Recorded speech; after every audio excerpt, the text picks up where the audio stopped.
Hello, this is Shen on the Grow Flow YouTube channel. In this video, we'll consider what extreme sports can teach us about safety. Not long ago, a friend and I visited Muscle Rock Park near San Francisco.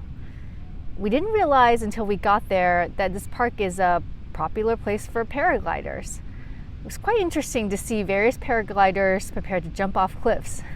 It was also possible for people to sign up to paraglide with an instructor. This is similar to tandem skydiving for people who don't know how to skydive. Should you take up paragliding as a new hobby, especially during a pandemic? Well, it depends.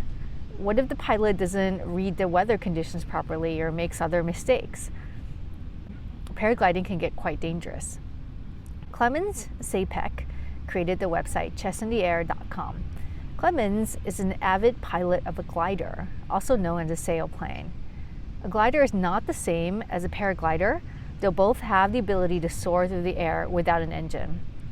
Clemens was trying to understand the truth behind how dangerous his favorite sport is and to compare it with the dangers of other extreme sports. In 2019, he put together an infographic. The source data behind this infographic may not be 100% current or accurate, but it provides an interesting way to consider relative risk. For example, flying with commercial airlines is generally considered extremely safe. The risk of death is not 0%, but is close enough to zero to not worry about at all. Many of us probably spend more time driving than flying. We know that it's possible to drive dangerously. However, driving is still a relatively safe activity overall. After gathering this data, Clemens observed, "Unfortunately, my favorite sport, flying sailplanes, aka soaring, is one of the more dangerous activities." Just imagine a sport where there's a 3% chance that you might die in the next 1,000 hours.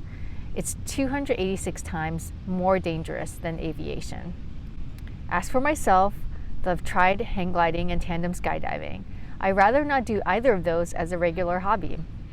My favorite sport on this list is running, which is also relatively safe. Where things get even more risky is if you're a super avid extreme sports participant. You might be a very expert and cautious athlete, but being a base jumper or Formula One car racer is probably going to bring you to an earlier grave than if your favorite sport was bicycling or running. Are the risks worth the participation? Well, there's a reason why this infographic is entitled "The Risk of Dying Doing What We Love."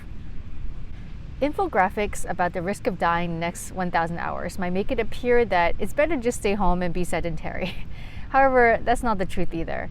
Physical activity is actually good for our health, and there are many studies that show the significant benefits of exercise. For example, studies looking at running show that whatever someone's pace or mileage, it seemed to lower a person's risk of an early death by almost 40%. We've learned from the extreme sports infographic that some hobbies and sports are safer and some are much more dangerous. Even if we believe that we practice sports more safely than other people, it's good to be aware of the chances of accidents and mistakes. A healthy degree of caution can be very useful. People have observed that accidents can happen more frequently to experienced athletes because beginners tend to be more cautious. Also remember to wear protective gear, such as helmets, just like the professional athletes. In our next video, we'll consider whether going to a party is considered a safe or dangerous activity. How can we be safe and also have fun during a pandemic? Click the subscribe button to be notified when the next video is ready.